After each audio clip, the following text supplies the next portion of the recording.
Always low prices at Pahrump Valley Auto Plaza. Today, Wednesday, September 18th, the U.S. House Homeland Security Committee held a hearing on the border crisis. Patty Morin, who is the mother of Rachel Morin, a young woman who was brutally raped and murdered by an illegal migrant, spoke at the House hearing. An illegal immigrant that was a getaway from El Salvador had waited for her on the trail. I was told that they grabbed her, dragged her through the woods, raped her, strangled her, murdered her. We were told that her body was blanketed in bruises. And I can tell you from looking at her when I went to the funeral home that it was probably the most graphic thing that I've ever seen.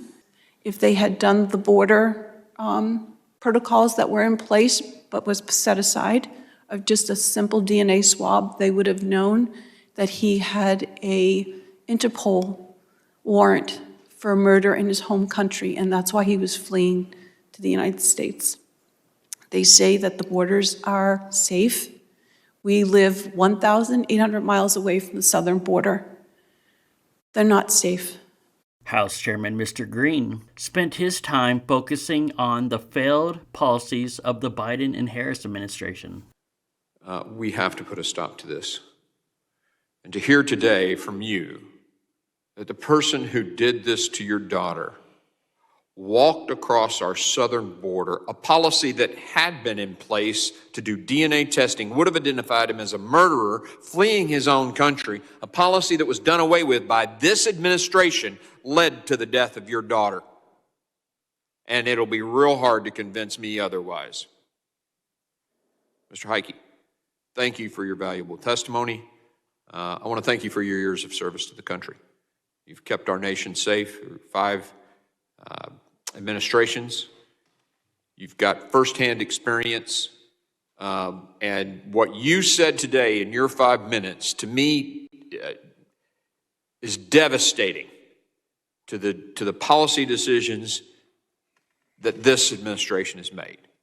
You were very clear that they decreased returning people to other countries. They decreased detention, and it was purposeful policy changes, intentional. It led to massive increases in migration to our country. Then you were told to hide it so the media couldn't see it.